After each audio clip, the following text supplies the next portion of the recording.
City Council meets on Thursday, March 11, 2021 at 7 p.m. remotely to hold the regular meeting for the purpose of discussing any and all business pursuant to Governor Baker's March 12, 2020 order suspending certain provisions of the Open Meeting Law, General Law, Chapter 30A, Section 20, and the Governor's March 15th. That's this week. 2020 order imposing strict limitation on the number of people that may gather in one place. This meeting of the Salem City Council will be conducted via remote participation to the greatest extent possible. Specific information and the general guidelines for remote participation by members of the public and or parties with a right and or requirement to attend this meeting can be found on the city's website at salem.com. No in-person attendance of members of the public will be permitted, but every effort will be made to ensure that the public can adequately access meetings in real time via technological means. In the event that we are unable to do so despite best efforts, we will post on the city's website an audio or video recording, transcript, or other comprehensive record of proceedings as soon as possible after the meeting. For this meeting, members of the public who wish to watch, listen, or provide comment, if applicable, during the meeting may do so using the Zoom link that is available on the city's website. And you can also go to the website link at zoom.us/join with the webinar ID 873-7098-7827, followed by the meeting password as noted in the agenda. By telephone, the toll-free number is 877-853-5257 or 888-475-4499. When prompted, enter the meeting webinar ID. That number again is 873-7098-7827 and follow the instructions to join the meeting. For those dialing in, you may press *9 to raise your hand to speak if signed up for public testimony or to participate in the public hearing portion of the agenda if applicable. This meeting is currently being broadcast live on SATV channel 22. And also being live streamed on Facebook. Members of the public wishing to speak on the agenda items must follow the how to sign up for public testimony outlined on the agenda. I can't wait to stop reading that. A regular meeting of City Council being held remotely on Thursday, March 11, 2021 at 7 p.m. for the purpose of transacting any and all business. Notice of this meeting was posted on March 9, 2021 at 8:15 a.m. This meeting is being recorded and is live on the SATV. Councilors absent. We, for now, just have Councilor Dominguez, who is... He's trying to call in now. No, I think this is him. His number. Yeah, and that's Okay. Councilor Dominguez is attempting to call in. Yeah, that My would be... video went out, Madam President. I'm not sure whether you can hear me. Yes, we can hear you. Okay, good. Thank you. Okay. Council President Madore presided. Councilor Flynn moved to dispense with the reading of the record of the previous meeting. All those in favor? Let the record show that I see 10 hands. The matter carries. President Madore requests that everyone rise to recite the Pledge of Allegiance led by Councilor McCarthy.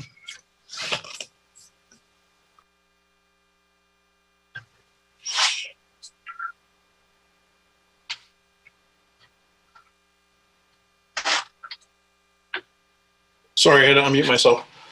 I pledge allegiance to the flag of the United States of America, to the republic for which it stands, one nation, under God, indivisible, with liberty and justice for all. You. Public testimony. We have 4 members of the public that have signed up tonight. So I'm going to give each of them a couple of minutes, one of which is going to be read into the record. I'm going to start with that from Ms. Cheryl LaPointe of 34 Raymond Ave regarding portraits in the City Council chambers. Dear councilors, this is in regards to the subject of the removal of the President Andrew Jackson portrait from the council chambers. As As I know, the past actions of this president are the subject of much debate. I spent many hours in the council chamber seeing all these portraits and one who researched the origin of them. The chamber you sit in is here due to President Jackson's administration. City Hall was built at no cost to its residents. I'm sure the council in 1891 was very grateful. Hence, the portrait was received. Oh, wait. I'm sorry, I'm having trouble reading cursive. This is so bad. Was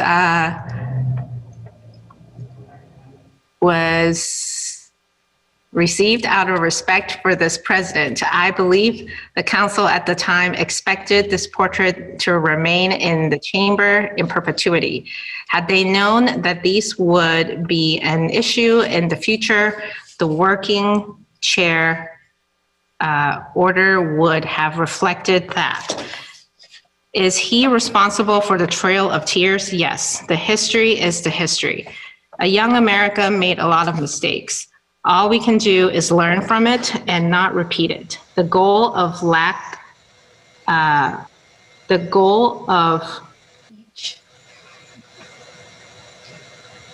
each generation is to do better, and yet we still struggle. There should be a balance. Salem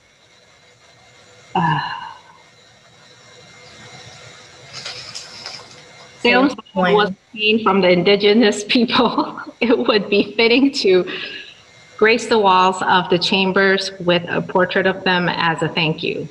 But the council should still honor the wishes of past councilors and the portrait be shared with them. Also, a portrait of a notable woman of Salem would be in order. We have many to choose from, such as Caroline Emerton, Sarah Remond, or Charlotte Fortin, to name a few. In closing, please consider not removing the portrait from the council chambers, but have it remain with all the others and enhance it with new ones. Thank you, Cheryl A. Lapointe, past city clerk. P.S. Postscript, the portrait of Jackson should be moved to the north wall as the order stated. Thank you. Thank you, Cheryl, for taking the time to write. I apologize. Your handwriting is beautiful, but I haven't read cursive writing in a really long time. So thank you very much for taking the time to write us. Next up, we have Lauren Leacow, Miss Lauren Leacow.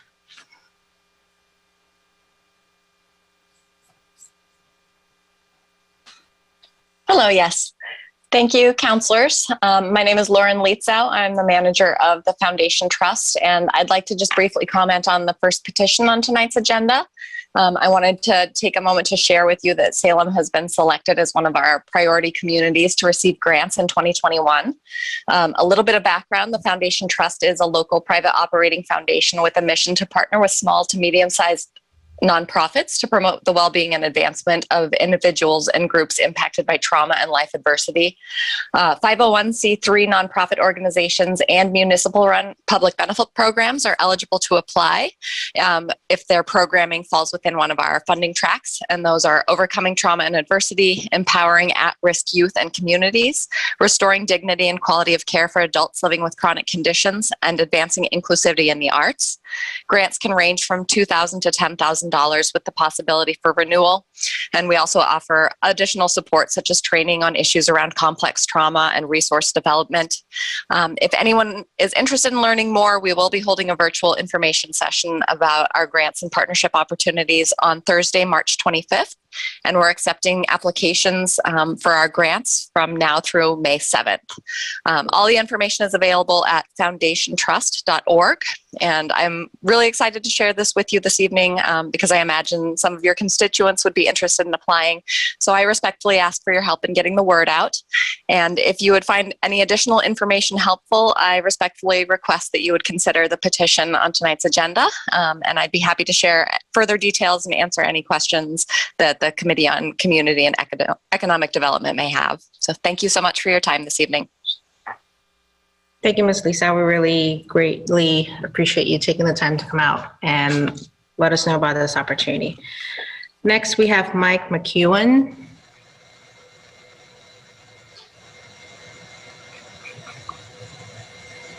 Mike, I muted you if you'd like to state your name and your address for the record. And before you speak, Mike, I just want to let everybody know that Jenna Ide is also in as attendee. So if you needed any questions asked of her later when we get to that, she is in the attendance for that. So go ahead, Mike. Yep. Can you guys hear me? Yes. Okay. I'm Mike McEwen, project manager for Colantonio Incorporated, with the construction manager for the Forest River Park and pool renovation, which is ongoing now through Jenna's help. And we're asking the City Council authority or approval to work on Patriots Day. It's a state holiday, and it's typically not a holiday for a lot of construction trades. It's a day we can get a lot of work done. So looking for your approval to work that day and do what we can to get the pool up and running as quick as we can. And I don't know if there's anything else, any questions or anything? We do not allow questions and answers during public testimony. But if Mike, you want to, if there's anything else you'd like to add, do so now. No, just that it'll help accelerate the construction process. Great. That's about it. So Great. Thank you, Mike, for coming out to testify before us. We greatly appreciate you taking the time. Next, we have Mr. Jeff Cohen. Jeff, if you can unmute yourself, name and address for the record, please. Jeff Cohen, 12 Hancock Street, Salem. Thank you, Council President Madore. I'd like to speak in support of adding a NOMCEG leader portrait to the council chamber, as well as Sarah Parker Ramones. Perhaps Nana Pasmet, who is a leader of the NOMCEG and other tribes. Although moving the Jackson portrait is on the agenda, I'm in favor of removing it from the premises. Just because someone was significant in history doesn't make them worthy of being displayed on the walls of our city buildings. He was a slave owner with over 100 slaves, responsible for the extension of slavery. He was responsible for forced relocation of native tribes and is known as someone who did ethnic cleansing, the Trail of Tears, among other things. His career as a war general, including many incidents that would be considered war crimes today. Jackson should be considered one of America's most prominent white supremacists. In 2019, Councillor Tom Fury said, "Each is male and white, no women. Now there is a slight crack in the reality of the 21st century. We may now have a Native American woman of NOMCEG heritage. I'm very glad to have President Jackson removed. We can't change history, but we can make sure current and future generations get it right." Thank you. Thank you, Mr. Cohen, for taking the time to come out to testify for us. And that concludes public testimony. Hearings, none. Appointments and reappointments.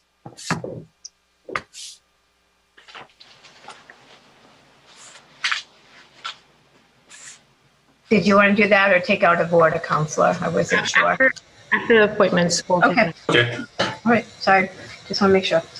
We have the mayor's reappointment of Bill Doan of 26 Buena Vista Avenue to the Beautification Committee with a term to expire March 22nd, 2024.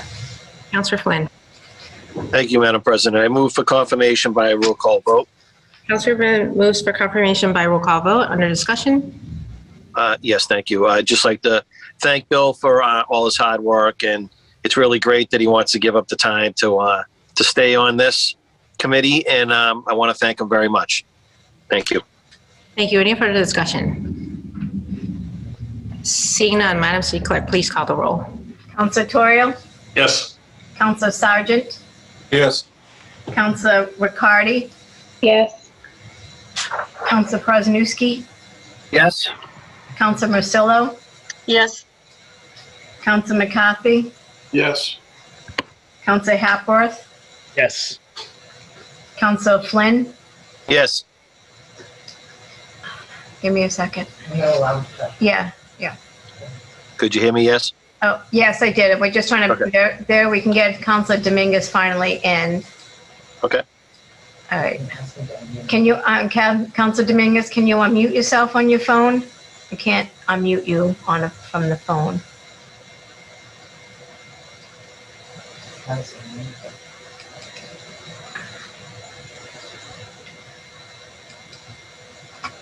There's got to be some buttons on this phone. I don't know if he has a mic. Counselor Dominguez, if you want to press star 9.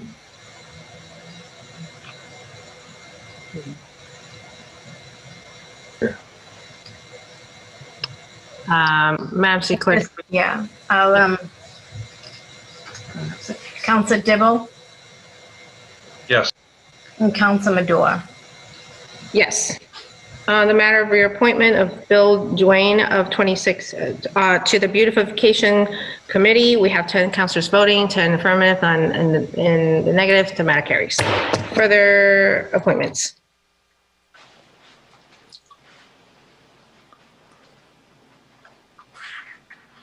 I think Counselor Dominguez has an iPhone. Does anybody know what button it is to unmute yourself from the phone? I never called in. Counselor Torrio? Yeah, something Android. I know It's an that. Android? Yeah. Because there's got to be some button somewhere on the bottom of his phone or more. Gotta find a 10-year-old to help him. You know, Too old. I'm too old. All right. Well, we'll keep trying. Sorry about that, folks. Hello. Yes. City Clerk. Can Yes. you hear me now? Dominguez, Ken. Yes. Sorry, I had difficulties with my Wi-Fi. I voted yes. Okay, wait. Thank you. Counselor Medora, would you like to reflect that change? On the reappointment of Bill Duane to the Beautification Committee, we have 11 councilors voting, 11 affirmative, and the negative. The matter carries. Further appointments. We have the mayor's appointment of Dan Shapiro and Cameron Fullerton to the Salem Recycling Committee, and this is informational only. The city council, no confirmation required. Thank you, Councilor Hapworth.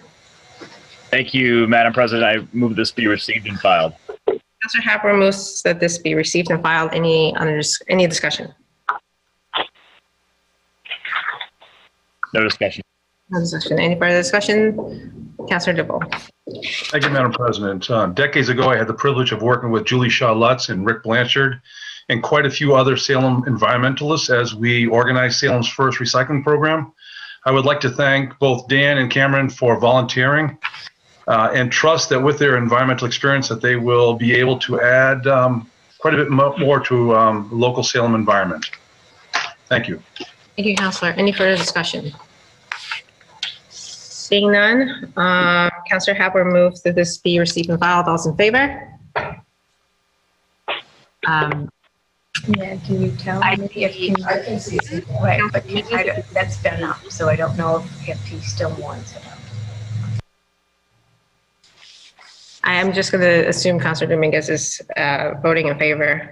Yes, I'm voting in favor. Okay, great.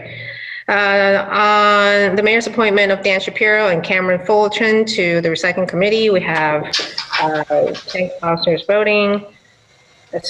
11 councilors voting, 11 affirmative. There's no vote required, Madam President.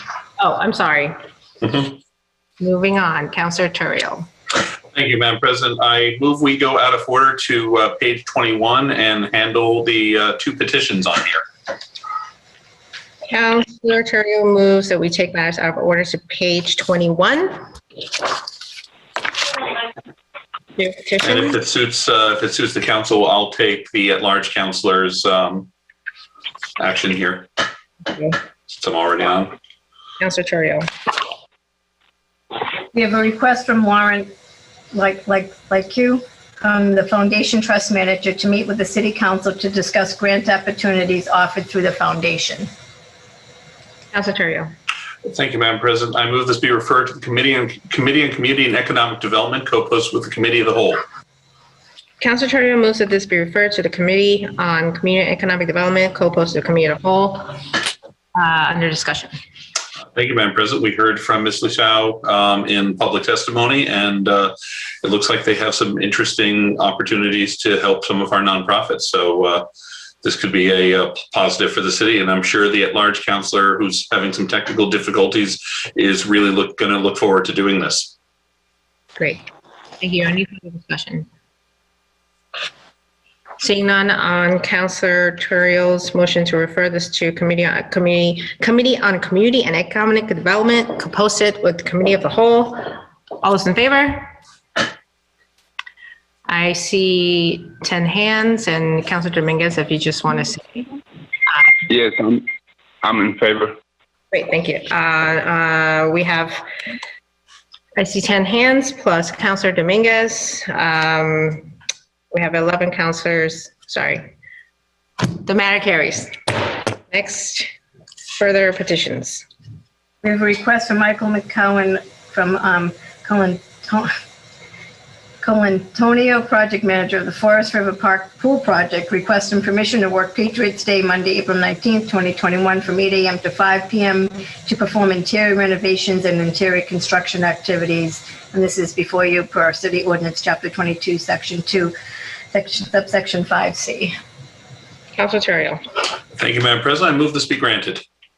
Councilor Terrio moves that this be granted. Under discussion. Thank you, Madam President. We heard from Mr. McGeen earlier. There's no real reason why this should not be granted. It's a project that's well underway, and they've got a lot of work still to do, and every chance for them to get ahead is a positive for us, I think. Thank you. Any further discussion? Councilor Flynn. Thank you, Madam President, through you. Is anyone aware, maybe the Ward 5 councilor, the projected completion date of the pool project? I've been asked a few times, and I wasn't sure. I know there's no exact date, but just a roundabout idea of when they'd be opening up. Thank you. I don't know the current timetable on this. It's not really part of this petition, but Jenna is in the audience. If you want to let her in and suspend the rules to allow her to give us a quick timetable update, that'd be fine. And we can let her go then. Councilor Terrio moves to suspend the rules to allow Ms. Jenna I to answer a question. Seeing no objection. Jenna, are you with us? We have to let her in. Let me. There she is. Hi, can you hear me? Yep. Hi, good evening, councilors. Yes, so our construction schedule is currently trajectorying to about the end of July to get the pool open with the bathhouse. Other areas of the site are currently projected to be later. That includes the splash pad, the trails, finishing the cove restoration, and potentially the community room addition. So the goal is to have the pool open by the end of July with the portions of the bathhouse needed and the access road. So that's what we're looking for. Thank you. Councilor Flynn, do you have a follow-up question? No, thank you, Madam President. Thank you, Jenna, for giving us that update. You're welcome. Thank you. Yes, thank you very much. Any further discussion? Seeing none, on Councilor's motion to grant this, all those in favor? All those opposed? Seeing none, we have 11 councilors voting. The matter carries. Should we take this one too? Should we just do all petitions? Oh, Councilor Terrio. I was going to move that we jump to page 8 and get the sci-fi update and then move on with our regular business. Councilor Since we have these gentlemen in. Thank you. Councilor Terrio moves to take Matters out of order to page 8.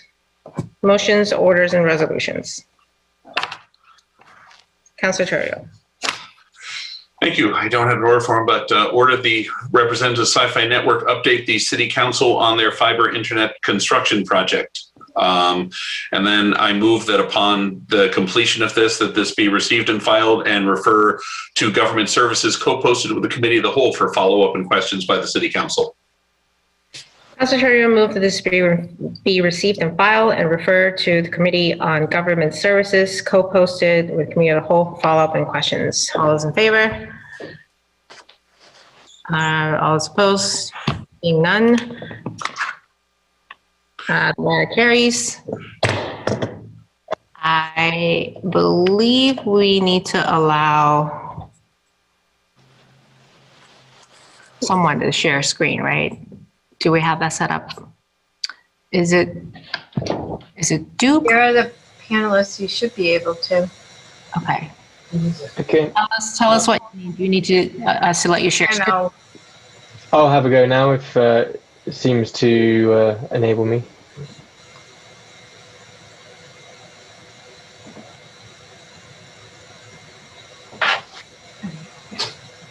You don't have to be. Yep. Can everyone see the PDF? Yep. Yep. Okay, we'll stick with this then for now. Great. So yes, councillors, thank you very much for the opportunity to come and give an update today on the Salem Fiber City project. We're very pleased to be at a stage where we're due to launch construction next month.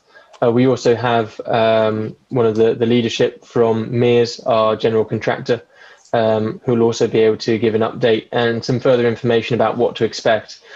So I'll just give a bit of an overview on Sci-Fi again, a quick refresher, and an update on what to expect in terms of more the sort of the commercial impact of the project, and then hand over to Duke Horan from Mears to give a bit more detail on then the actual construction implications and what residents need to be aware of as we move into the active construction. So quick refresh on Sci-Fi. So yeah, we are a fiber optic network developer. We're coming to build a citywide fiber optic network, that's going to be servicing every home and business within the city. And we'll be operating that on a wholesale basis. So what that means is it's not just a network there to provide faster internet. It's actually a network that will enable true fiber city applications, smart city applications to traverse it, whether that be 4G, 5G, enterprise services for businesses, whether it be connectivity for the school district, and then smart city applications for smart street lights or traffic signaling management, and anything and everything that you can think of when it comes to smart city applications. And we're working closely with Matthew Killen and the rest of the staff on identifying the best areas that are of most importance to the city to utilize this infrastructure to its full benefit for the city to improve efficiencies, cut costs, and improve quality of life for the city at whole. Where the project's up to is we have undergone some construction activity, pilot activity prior to the winter break, and then tested out the remediation technologies that would be approved, and I believe there's a methodology that the contractor has agreed with the municipality for remediating the streets through the project. And we are looking forward to commencing construction in April, and then thereafter homeowners can't expect to get service unfortunately straight away as soon as the construction occurs. There's several more months of work that need to be done to actually connect the network back into the electronics, and then all the way back to data centers in Boston. But several months later, hopefully in the autumn, in the fall, we'll be able to start turning customers live. One of the other things to keep in mind about the network is that it's not just a gig. So we're talking about gigabit speeds today, and that's fantastic. But what this network actually provides is a future-proof network. So we'll be able to provide services across it far in excess of a gigabit in the future. So the fiber technology itself, if you think about one fiber strand that goes to your home, we're talking about delivering a gigabit per second of speed down there today. But actually,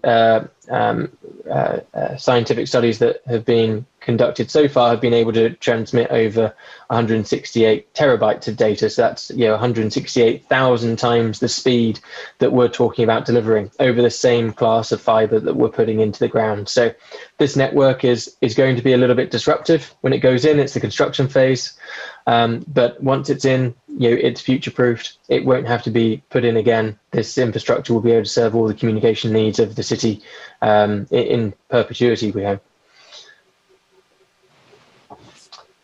And it's just a slide here really on some of the other applications that we are deploying and helping cities utilize and take benefits out of.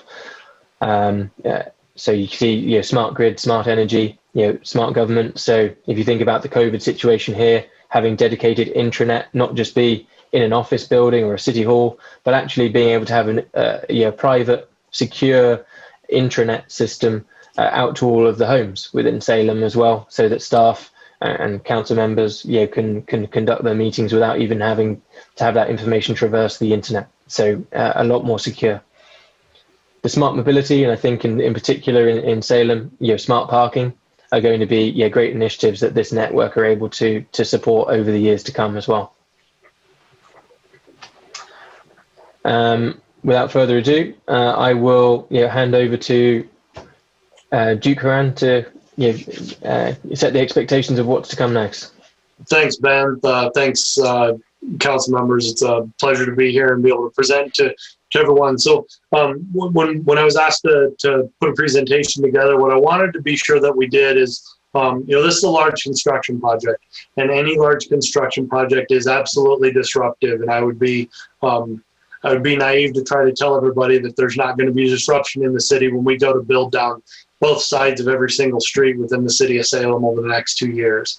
What I wanted to be sure I do is spend a little bit of time talking about what that's going to look like and what the expectations are, so that if the council gets questions, if there are questions from the residents, that everybody kind of has an idea of what we're in for here. So the methodology that we're going to be using for the bulk of the construction of this network is going to be a microtrenching technology.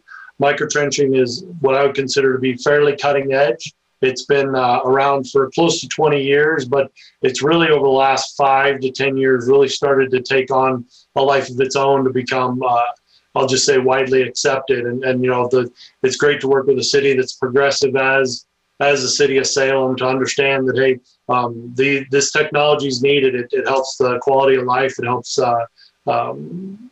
your constituents, everybody within the city to, whether it be quality of life, whether it just be, internet services. So, but I did want to kind of explain that we are going to be using microtrenching technology. It's actually going to be done typically in the street, usually pretty close to the curb and gutter. I've got a couple of pictures of another project that we've been working on the last month. Obviously, the weather's a lot better here than there in Salem right now. So I pulled some pictures over the last couple of weeks. And what you see on the left there is just a typical microtrencher going down the street. What you see on the right-hand side there is the microtrenching going across the curb to the point which we will be serving the homes. So basically about every other lot line. So between every 2 homes, we're going to have a cut in order to have an access point. So Ben, if you go over to the next slide, this is just another picture that I had from a project. But what I wanted to talk about is how long will we be there. So the one great thing about microtrenching is, even though we talk about a construction project that is going to be disruptive because it's a large project and goes up and down every street, one of the reasons that we like microtrenching is because it is as low impact as we can get and actually be able to build up and down each side of the street. It's designed to be low impact. It's designed so we don't have to have huge excavations in the middle of the street and the sidewalks. I mean, obviously, we're going to have to dig up the streets. We're going to have to dig up sidewalks, but our goal is to create the least amount of disruption as possible.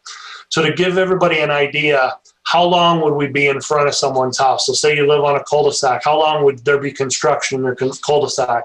So what we typically do is the first day we come out doing prep work, identifying the existing utilities, potholing those utilities to find out where they are, any other kind of prep work that we may have to do. When we come in and put the mainline trench in, our micro trenching machines will go between 1,000 and 2,000 to 3,000 feet in a day. So we could come into your cul-de-sac. We may be past your house within a half hour, and you may not even know that we were there. After we come through at the micro trencher, we are going to have to do the restoration on that. So we'll fill the trench back up to the top, and then sometime probably a third day, we would come back and actually do a grind out the pavement and put a typical asphalt patch. And actually, if you look at the picture here, you can actually see that there was an asphalt patch to the left that's striped. That's an asphalt patch that was put in. We'll be doing something similar to that, and that would take probably a third day for us to come through there. So wouldn't be there all day, but the fact of the matter is there may be 3 separate days that we would be in front of someone's home for a period of time. So if you want to move on to the next slide, Ben, when will we be there? We're planning on starting in the month of April. We're still targeting an April 1st start. We're working hard with in conjunction with the Public Works Department to get the permits completed, to get all of the questions they have answered. Prior to construction, I've got a couple of pictures here of a few things. The first thing we're going to do is a letter is going to go out to the people in a neighborhood prior to us going into the neighborhood. We're going to break this town up into work zones based on the cabinets that we're setting. So we'll send out a letter that'll go to everybody. They'll have something in the mail that they can read that says, hey, we're going to be here. It'll actually give a lot of the sci-fi information on the services that'll be provided, but it gives them the construction information. And then typically about a week before we're actually in the neighborhood, we'll have somebody come by and put door hangers on all of the doors. We've got a sample door hanger here. It's English on one side. We actually have it translated to Spanish on the other side as well. So it will be bilingual from that perspective. So hopefully everybody, if they don't get the letter and read the letter, they'll see the door hanger. So it at least gives everybody a warning that, hey, somebody's going to be here, so that when we come out to do the work, it's not the first time they're understanding that there's going to be a construction project in front of their home. Duke, can you hear me? Yes. If you could wrap up the presentation in about 4 to 5 minutes, that'd be greatly appreciated. Thank you. Yeah, no problem. I think I should be fairly quick here. So, so Ben's got a couple other slides here as far as, how can the city help during construction? There are going to be some parking restrictions that we're going to have, because obviously if we're coming down the streets, we'll post that there's going to be no parking, but anything we can do to help get that message out to the residents that, hey, construction's coming through here. We're going to need cars removed. Again, we'll post that, but any kind of messaging that you guys can help with would be great for us. And if there's questions, we're completely comfortable with, somebody coming up and asking our foreman what the questions are. We have no problems with that. Those guys will be prepped to discuss stuff. I mean, obviously we don't want everybody talking to all the workers, but if we're out in front of someone's home and they need to get out, let's be sure that we'll be sure that somebody's there to talk to them, and be sure that we move our equipment out of the way if we're impacting someone. So as far as what's it going to look like when we're done, I talked about this a little bit. There are some patches, the asphalt patches. So on the far left there, you'll see a typical patch. That's actually from Salem, I believe, here earlier. Well, actually, it was late last year. The second picture is a picture of a vault. So there will be about every 2,000 feet within the city, there's going to be an access vault. We have to have these in order to install the cable, in order to access things for the future. On the third picture there is a little, we'll call them Christie boxes, but they look very similar to the water valves that you're used to seeing throughout your city. We'll actually be installing those towards the back of the right-of-way near the homes so that when somebody does order service, this gives us an access point to go grab the fiber to pull it to their home. And then the last picture is a picture of one of the cabinets. So there's going to be about 25 cabinets within the city, 25, 26 cabinets throughout the city. And we've been working with Public Works to place them in the least impactful locations possible. I mean, obviously, nobody really wants a cabinet sitting in their front yard. So we've done everything we can to put these, out of the way, to tuck them behind, anywhere that we can get them that they're not too impactful. You see the cabinet again. There are going to be 2 huts. So on the right, these are 2 access huts, and we do have the locations of those. I apologize, I can't remember the addresses of them. We're still finalizing the permits on those, but there will be 2 of those, and that's where all of the main gear is housed for the electronics for the services. So you'll see 2 of those. They'll actually have some fencing around them and typically some decorative fencing. So we try to hide those as much as possible.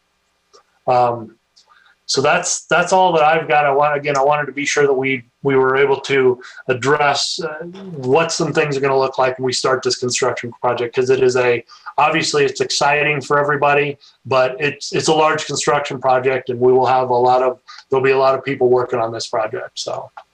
And finally, pre-subscriptions are available today. So, Gigabit Now, who's the first service provider on the network, are already taking dozens and dozens of pre-subscriptions.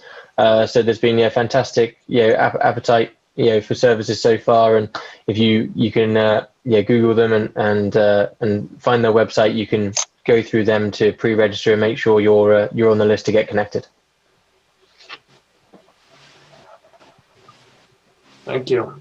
All set? Great. All done. Thank you. Thank you. So we are not going to be taking questions tonight, but we really greatly appreciate you guys coming out to give us an update. I definitely have been hearing from constituents about other options for internet. Everyone's very eager to learn more. So we've already voted on the refer to the Government Services Committee. Any counselors who have questions for Sci-Fi, please do attend that meeting and invite your constituents. Okay, we're all set. Thank you. Moving on. Further motions, orders, and resolutions. I move we return to our regular order. Councilor Torrio moves that we return to regular order, which is page 8, right? We were on the same page. Page 5. Page 5, communications from the rest. Oh, thank you. I'm off my game today. Page 5, communications from the mayor. We have following 3 money matters. We have an order that the sum of $124,121 is hereby appropriated and transferred from the Capital Outlay Fund to the short-term CIP Bentley Academy Innovation for urgent equipment and curriculum needs.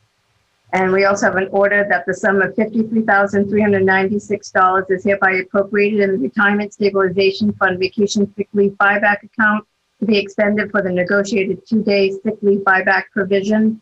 And the third money matter is an order that the sum of $4,095.59 be approved within the Retirement Stabilization Fund Vacation Sick Leave Buyback account to be expended for the retiree of Kathleen Wynn from the Planning Department. Councilor Torrio. Thank you, Madam President. I move for suspension of the rules. Councilor Torrio moves for suspension of the rules, seeing no objection. Councilor Torrio. Thank you, Madam President. I would move for adoption of all 3 matters. Councilor Torrio moves for adoption by roll call vote. By roll call vote. Under discussion. Thank you, Madam President. The second 2 are routine retirement-related issues. And in Kathy's case, I'm going to be hard-pressed to imagine the Planning Department without her there. She's been really the one constant in this city for for a long time. So that, and then in the case of the Bentley appropriation, this one's pretty well documented within our packet. This is all stuff they're looking to do to get this ready for bringing students back full time in a couple of weeks. Actual whiteboard purchases, redoing cafeteria tables, installing shades for all the rooms which they lack, and then some other improvements that they've been trying to get done. So, this is a request from the schools department that I think is, reasonable. And this is our first year having Bentley back in the school system as a part of the Salem Public Schools in quite a few years. So this is kind of them getting on top of it before finally bringing everybody back in. Thank you. Any further discussion? And I noticed that Councilor Dominguez has joined us. Good to see you. Yes, we can see him now. Internet's back. Any further discussion on any of the three matters? Councilor Dibble. Thank you, Madam President. I'd like to echo the Ward 5 councilor's comments on Kathy Wynn. I had the privilege of working with her when she first started working with the city, when I worked in the planning department decades ago. She left the city, came back, and I'd like to move that a city seal be presented to her, whereas she has decades of service to the people of Salem and has done a wonderful job. Thank you, Councilor. Madam City Clerk, if you could arrange that. Thank you. Any further discussion? Seeing none. Madam City Clerk, please call the roll. Councilor Torrio. Yes. Councilor Sargent. Yes. Councilor Riccardi. Yes. Councilor Presnewski. Yes. Councilor Marcello. Yes. Councilor McCarthy. Yes. Councilor Hapworth. Yes. Councilor Flynn. Yes. Councilor Dominguez. Yes. Councilor Dibble. Yes. And Councilor Madore. Yes. On the three money matters, we have 11 councilors voting, 11 affirmative, none negative. The matter is carried. Further communications from the mayor. We have an order to accept the donation from Friends of the Salem Council on Aging in the amount of $2,248.50. These funds will be deposited into the city's Council on Aging Department donations. Councilor Torrio. Thank you, Madam President. I move adoption by roll call vote. Councilor Torrio moves for adoption by roll call vote. Under discussion. Thank you, Madam President. This is a donation from the Friends of Salem Council on Aging. They do a lot of work to support programs that we've run, and they're a great group of volunteers. This particular one is to help pay for Easter dinners to be brought to seniors who are alone or homebound, and I think that's a very worthy cause. Thank you. Any further discussion? Councilor Dominguez, then Councilor Flynn. Thank you, Madam President. I'd like to echo the good council of Ward 5.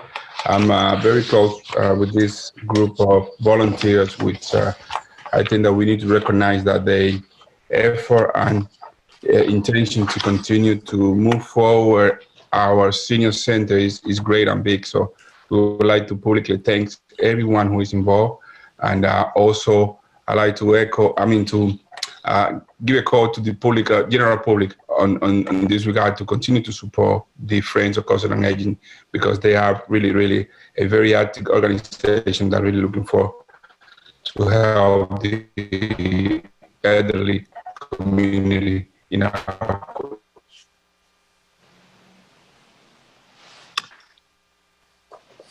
Councilor Dominguez, you still there? You're breaking up a little bit. Can you hear me now? Yes. Yeah. I think I already say everything, but do you hear everything? I just want to thank you, basically, the Council on Aging. You hear me now? Councilor? Yeah, we can hear you, Councilor Flynn. Thank you, Madam President. I think this is a great donation. I am going to have to recuse myself. My daughter is working there at an internship. But I do want to say thank you to the Friends of the Council. Thank you. Councilor Flynn will be recusing himself from this vote. Any further discussion? Seeing none. Madam City Clerk, please call the roll. Councilor Torrio. Yes. Counselor Sargent, Yes. Counselor Riccardi, Yes. Counselor Presnowski, Yes. Counselor Marcillo, Yes. Counselor McCarthy, Yes. Counselor Hapworth, Yes. Counselor Dominguez, Yes. Counselor Dibble, Yes. and Counselor Madore. Yes. On the donation from Friends of Salem Council on the Aging in the amount of $2,248.50. We have 10 counselors voting, 1 recused, 10 affirmative, 9 a negative. The mayor carries. Further communications from the mayor. We have an order. The Friends of the United States Cadet Nurse Corps World War II are hereby authorized to erect a memorial to First Lieutenant Catherine Marie Larkin, RN, U.S. Army Nurse Corps, to properly honor and memorialize the only woman from Salem to die on duty during World War II. The memorial, a permanent granite marker and bronze plaque, may be installed at the intersection of Memorial Drive and Larkin Lane on property of the Bentley School, subject to the approval by the Salem School Committee and first the council. Councilor McCarthy. Thank you, Madam President. I move for adoption by roll call vote. Councilor McCarthy moves for adoption by roll call vote. Under discussion. Thank you, Madam President. I couldn't be more pleased for this. Anybody who's read the backup documentation and read the letter about First Lieutenant Larkin in her service to our country in the 803rd Medical Air Evacuation Squadron and her untimely tragic death while serving our country. And I think it speaks volumes to what it says right there on in the order is to honor and memorialize the only woman from Salem to die on duty during World War II. And I mean, I've driven by Larkin Lane dozens and dozens of times. I've been to people's homes on Larkin Lane. It's one of those things you think that the street is named after something, but you never know the history behind it, and what a rich history it is, and what a great way to memorialize her and to put up a monument to, so future generations will be able to walk by and see that monument and understand why Larkin Lane is named the way it is, and the fact that the USCNC and the members of the Larkin family have offered to fund and maintain this memorial is outstanding, and I can't say enough about that, and I would wholeheartedly hope that everyone would move for adoption by roll call vote. Thank you. Any further discussion? Councilor Duvall. I'd have to echo the good Ward 1 councilor's comments just now. Honoring First Lieutenant Larkin, I think is a very good thing, and I thank the Friends of the United States Cadet Nurse Corps World War II for making this donation to the city of Salem in honor of Lieutenant Larkin. But 50 years from now, we won't be on this council, and if something should happen to the memorial, and just a point of housekeeping, I believe, and the good Ward 1 councilor might confirm this if he may, I believe from the photograph and my research looking at maps, the location is actually at the intersection of Satella Lane and Memorial Drive, and it's opposite Larkin Lane. So I think the record should be clear in terms of the actual location of the memorial. It's not being located on Larkin Lane, it's across the street. So at the intersection of Satella Lane and Memorial Drive, opposite Larkin Lane, is my motion. Thank you, Madam President. If I could, Madam President, yes. That's exactly where it's located. That's why we're looking for additional permission from the school department, because it's actually school property. That intersection is right in the front yard of basically the full front entrance to the initial front entrance to the Bentley School. So it's city property, but it actually ends up being on school property as well. So this is, we're going to authorize it, and then they're just going to have to approve it. But it's definitely on city property, and it's directly across from Larkin Lane. It isn't on Larkin Lane. That's what the picture depicts. Thank you, Councilor. Any further discussion? Seeing none, Madam City Clerk, please call the roll. Councilor Toriel? Yes. Councilor Sargent? Yes. Councilor Riccardi? Yes. Councilor Presnowski? Yes. Councilor Marcillo? Yes. Councilor McCarthy? Yes. Councilor Hapworth? Yes. Councilor Flynn, Yes. Councilor Dominguez, Yes. Councilor Dibble, Yes. and Councilor Madore. Yes.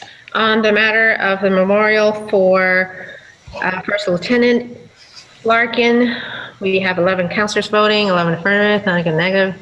The matter carries. Mayor's informational, page 1. Motions, orders, and resolutions. Councilor Flynn.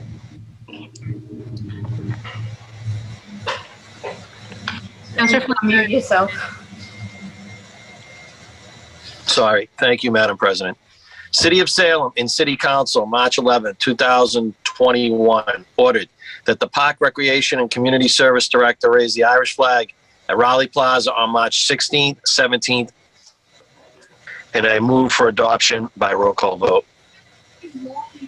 Councilor Flynn moves for adoption by roll call vote.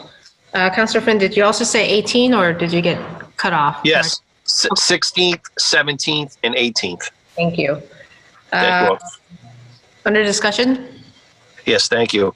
This is a tradition that started from Councilor Lenny O'Leary in Ward 4, and something that's been ongoing. I'm proud to bring this in, and I hope this continues as a tradition coming out of Ward 4 in the future. Thank you. Thank you. Any further discussion? Councilor Dominguez. Thank you, Madam President. I also enjoy this celebration every year. I'm part of that celebration, and I think that reflects very, very good in our city when we celebrate everybody culture. So this is basically say that we are a diversity city, and we all happy to celebrate with Irish in this occasion.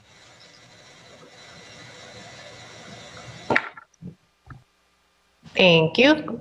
Any further discussion? Seeing none, Madam City Clerk, please call the roll. Councilor Torrio, Yes. Councilor Sargent, Yes. Councilor Riccardi, Yes. Councilor Presnewski, Yes. Councilor Musillo, Yes. Councilor McCarthy, Yes. Councilor Hapworth, Yes. Councilor Flynn, Yes. Councilor Dominguez, Yes. Councilor Dibble, Yes. Councilor Madore, Yes. On the matter of raising the Irish flag at Raleigh Plaza on March 16, 17, and 18, we have 11 councilors voting, 11 affirmative, and the negative. The matter carries. Committee reports. Councilor Hapworth. Thank you, Madam President. The Committee on Government Services co-posted with the Committee of the Whole, to whom was referred a portrait of a representative of the Namkeg people be hung in the council chambers, and that the portrait of Andrew Jackson, or President Jackson, be moved to the anteroom. Has considered said matters and would recommend the matter stay in committee. I move that we accept the report. On acceptance of the report, all those in favor? I see 11 hands. On adoption of the recommendation, under discussion. Thank you, Madam President. We had a good meeting with Professor Tad Baker, attended along with Elizabeth Peterson from the Corwin House in Pioneer Village. Talked through Andrew Jackson's history in America with relation to Indigenous peoples. Talked through the Indigenous peoples in Salem, just sort of where artifacts have been found, what the history was in the city of Salem, and what their relation was to the settlers who came in the 1600s. We also discussed, the city clerk was in attendance, and we also discussed just the history of City Hall, where the money came from to build City Hall that was referenced in an earlier letter from Cheryl LaPointe. And very briefly about who the portraits were in the council chamber. We decided to leave it in committee. There were some questions about why certain portraits were hung to begin with, and just, I guess, some questions from some committee members about where things could be hung moving forward. I think there was a desire for a deeper discussion around that. Thank you. Any further discussion? Seeing none, on adoption of the recommendation, all those in favor? I see 11 hands. All those opposed, seeing none. Motion carries. And further committee reports, Councillor Hapworth. Thank you, Madam President. The Committee on Government Services co-posted with the Committee of the Whole, to whom was referred, discussing all portraits in City Council chambers, has considered said matters and would recommend the matter stay in committee. And I move for acceptance of the report. On acceptance of the report, all those in favor? I see 11 hands. On adoption of the recommendation, Councillor Hapworth. Yeah, so very similar to the previous. There were very similar orders that were in committee. I think that there was this one in particular. It was a little less specific, and I think maybe a good jumping off point for the next meetings. I think there is a desire just to understand what portraits are in council chamber, who is represented, why people are represented, where they hung, why they're hanging there for those reasons, and I think that potentially this will be in the next meeting where we'll sort of discuss what we want to do with this moving forward. Thank you. Any further discussion? I'm looking at all the portraits while you talk about it, so it's a pretty strange feeling. I'm the only one who can see the portraits. On adoption of any further discussion? Seeing none, on adoption of the recommendation, all those in favor? I see 11 hands. All those opposed, seeing none, matter carries. Further committee reports, Councilor Riccardi. Sorry, thank you, Madam President. The Committee on Public Health, Safety, and Environment co-posted with the Committee of the Whole, to whom the matter was referred, to meet with the Salem Police Department regarding the recent crimes in the city. Has considered said matters and would recommend the police chief's presentation be received and filed, and a letter of thanks be sent to the police department for the great job they are doing. And I move to accept the report. On acceptance of the report, all those in favor? I see 11 hands. On adoption of the recommendation, under discussion, Councilor Riccardi. Thank you, Madam President. We had a great conversation with Acting Chief King last week in the Public Health, Safety, and Environment Committee. I believe all members were in attendance. He created a presentation for us that really dived into the data that went far back as of overarching themes and of criminal activity within the city, as well as he spoke to the specific recent spate of violent crimes that we have seen in the city. The data has shown that we're not really trending in overall criminal activities within the city, but there is that recent spate of extra violent activities, and what the police department is doing, what the department as a whole is doing to work with the community, as long as what we could do as a council and as members of the public really guided our question and answer session during the meeting, and I felt was a very productive meeting and helpful meeting. The presentation just contained so much data, and I know for myself was really assuring to know that the police department really knows what they're doing, and they're doing a good job, and they're working very hard to reach out to the community and to make sure that that trust is there, to continue to build that communication, because communication is key, and that's really their ultimate goal, to make sure that they have the trust in the community, that they know what they're doing and they can do their job without interference. The presentation will be available for, or I believe is available for everyone to see. Also post it with the minutes. Thank you. Any further discussion? Councilor Nivell. Thank you, Madam President. I'd like to thank the residents who spoke up and asked us to hold such a meeting or to take some action from the council. And a big thank you to our Salem Police Department. I know firsthand they do a phenomenal job.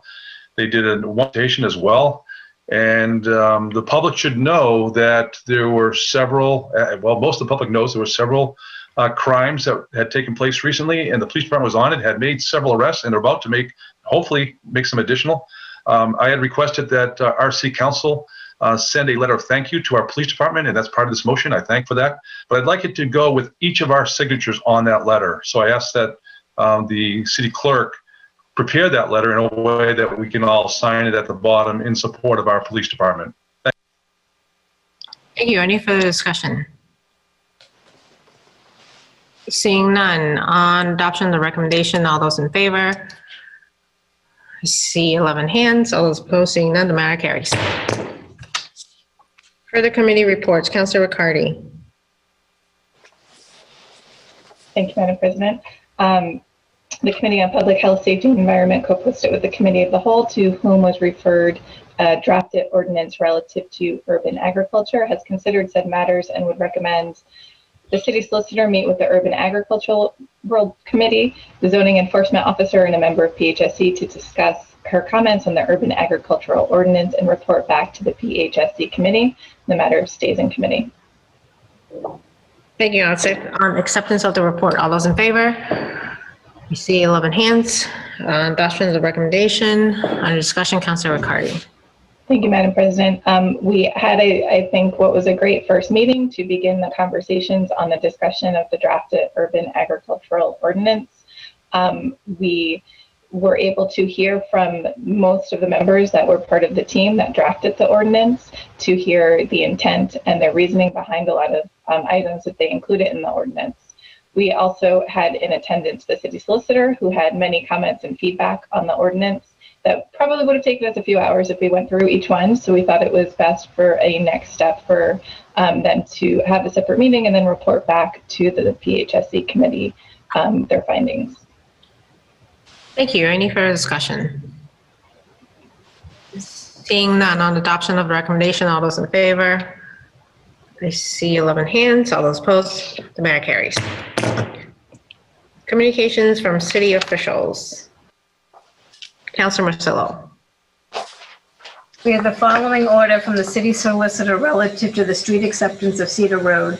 Ordered that the matter of Cedar Road street acceptance is hereby referred to the Salem City Council Committee on Ordinances, Licenses, and Legal Affairs to hold a public hearing to remove Cedar Road from the list of public streets as the City Council order adopted June 27, 1996, accepting Cedar Road as a public street was not adopted in accordance with the city ordinances and the Massachusetts general laws. Councilor Marcillo. Thank you, Madam President. I move that this be referred to the Committee on Ordinances, Licenses, and Legal Affairs. Councilor Marcillo, that is already written into the order, so. Oh, then I move that this be adopted. Thank you. Councilor Marcillo moves for adoption under discussion. Yes. Thank you. This is another one of the streets that was improperly accepted by the city, and the owner just wants to clear that up. Okay, thank you. Any further discussion? Seeing none, on Councilor Marcillo's motion that this be adopted, all those in favor? I see 11 hands. All those opposed, seeing none, the matter carries. Further communications from city officials. We have a communication from Jane Guy, the Assistant Community Development Director, submitting a preservation restriction agreement for the Salem Athenaeum, needing approval by the City Council. Mr. Marcillo. Thank you, Madam President. I move that this be adopted by roll call vote. Councilor Marcillo moves for adoption by roll call vote. Under discussion, Councilor Marcillo. Thank you, Madam President. This is just a standard process that needs to happen in order for the Athenaeum to receive CPA funds. The preservation restriction agreements have been previously approved for, like, the House of the Seven Gables, Hamilton Hall, and it serves to protect the city's investment into the future. Thank you. Any further discussion? Seeing none. Madam City Clerk, please call the roll. Councilor Torrio? Yes. Councilor Sargent? Yes. Councilor Riccardi? Yes. Councilor Prosnewski? Yes. Councilor Marcillo? Yes. Councilor McCarthy? Yes. Councilor Hepworth? Yes. Councilor Flynn? Yes. Councilor Dominguez? Yes. Councilor Dibble? Yes. And Councilor Madore. Yes. On the matter of the preservation restriction agreement, we have 11 councilors voting, 11 affirmative, none the negative, and the matter carries. Petitions. We have a list of public guides. Councilor Marcillo. Thank you, Madam President. I move these be granted. Councilor Marcillo moved that these be granted. Under discussion? No discussion. Seeing none.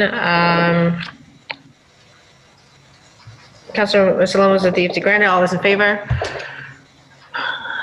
All those opposed? Seeing none, the matter carries. I see 11 hands. Further petitions?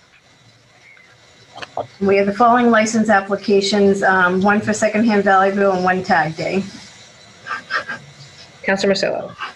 Thank you, Madam President. I move that these be referred to the Committee on Ordinances, Licenses, and Legal Affairs. Thank you. Councilor Marcillo moves that these be referred to the Committee on Ordinances, Licenses, and Legal Affairs. All those in favor? I see 11 hands. All those opposed? Seeing none, the matter carries. Further petitions? We have 4 claims. Councilor Marcillo. Thank you, Madam President. I move that these be referred to the Committee on Ordinances, Licenses, and Legal Affairs. Councilor Marcillo moves that these be referred to the Committee on Ordinances, Licenses, and Legal Affairs. All those in favor? I see 11 hands. All those opposed? Seeing none, the matter carries. Unfinished business. We have second passages of the following 2 ordinance, one for traffic and one for code of ordinance for public arts. Councilor Marcillo. Thank you, Madam President. I move for adoption for second passage by roll call vote. Councilor Marcillo moves for adoption for second and final passage by roll call vote. Under discussion? Thank you, Madam President. This is, one is a handicapped parking spot, and the other one is the second passage for the amplification in the alleyway between 93 and 99 Washington Street. Thank you. Any further discussion? Seeing none, Madam City Clerk, please call the roll. Councilor Torrio? Yes. Councilor Sargent? Yes. Councilor Riccardi? Yes. Councilor Krasniewski? Yes. Councilor Marcillo? Yes. Councilor McCarthy? Yes. Councilor Hapworth? Yes. Councilor Flynn? Yes. Councilor Dominguez? Yes. Councilor Dibble? Yes. And Councilor Madore. Yes. On the second and final passage of the 2 ordinances, one for traffic, one for the noise ordinance, related to public guides, we have 11 councilors voting, 11 affirmative, none negative. The matter is carried. Councilor McCarthy. Thank you, Madam President. Could I a moment of personal privilege? Councilor McCarthy asked for a moment of personal privilege. Seeing no objection, Councilor McCarthy. Thank you, Madam President. I just want to say that, you paused this at the beginning of this meeting when you read the order from the governor, and it was March 15th of last year. It has been 1 year, and I don't want to get into a whole discussion about COVID and, what's transpired over the last year, but I just want to take this time, just a brief second, to reflect that and thank this body for what they did over the course of the last year. We were charged with continuing the city's business and continuing to move the city forward, and I think we handled it quite well. We're talking, our new councilors who had just been a couple meetings in the chamber, and then to take on this whole idea of Zoom meetings. I can't tell you how many phone calls I received over the course of the year from councilors from different municipalities asking how we were doing it, what we were doing, and how we did it.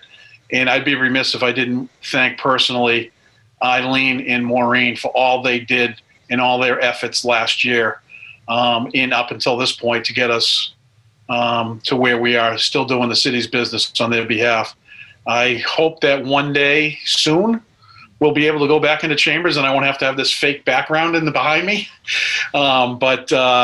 It's been, I think, when you hesitated this earlier and you read March 15th, it's been a year since we took the bull by the horns and figured out how to do this and how to make it work. And I just want to take a brief moment and thank everyone, and specifically thank Eileen and Maureen for all their efforts, because I know, speaking for myself, I couldn't have done it without them, and I couldn't have done it without all of you last year. And I think that we're turning the corner and we're rounding towards home, so to speak, and hopefully when everyone gets a vaccination, we won't have to read March 15th per the governor's order, and we can come back into chambers and see each other. So with that, I'll yield the floor other than say everyone have a happy St. Patrick's Day.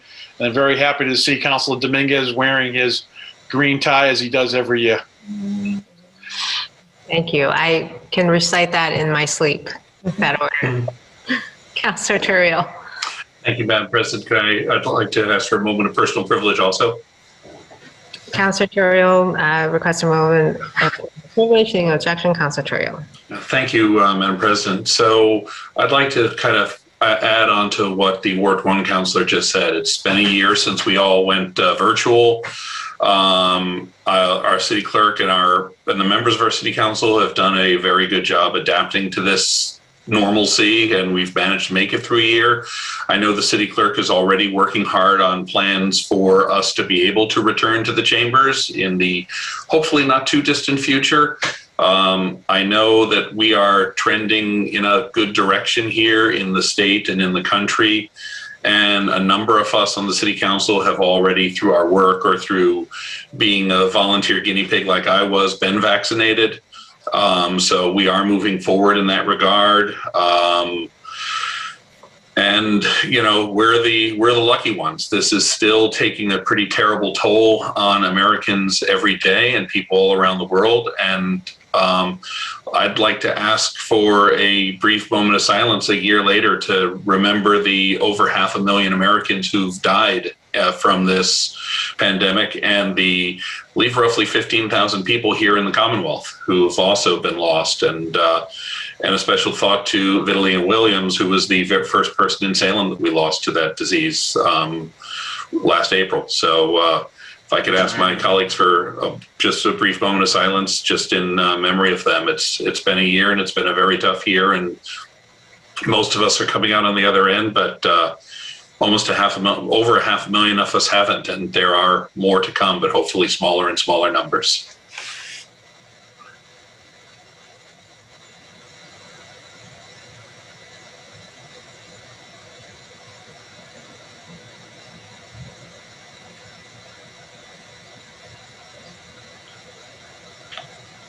Thank you, everyone.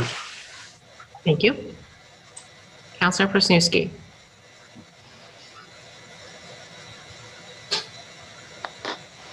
Requesting a moment of personal privilege to add on to what Councilors Turiel and McCarthy were stating. I just don't want the public to miss that the city clerk's office also had to handle an election, an unprecedented election year last year, putting together programs so that people could vote, absentees, the ballot boxes, and everything else that was going on with the craziness that COVID caused us to go through during the election time. And during that time, they also had to deal with, the newbies on the council, on the council that had a lot of questions. And I know personally that they were always there to help me, always there to put down whatever they were doing to help us out. So I can't give them a raise. I don't believe so. I'd love to put a gold star on their foreheads for what they've done. The yeoman's work was unbelievable, what they had to go through last year and what they did. And I just want to personally thank them for the monumental hard work that Eileen and her staff and Maureen and everyone put forward. Thank you. Personally, thank you for all you've done for us. Thank you. Agreed. Welcome. Thank you. City clerk's office is not closed. Actually, it's been even more busy. I'm here. Come visit. Anything else? Seeing none. Councilor Sargent. Thank you, Madam President. I would like to take a quick moment of personal privilege also, just to remember Judge Butchko and all that he's done for Salem. I could speak for an hour on it, but I won't. He was a man of few words, and so will I be tonight. I'd just like to take a moment to silence to remember him, please. Thank you. Judge Butchko, thank you.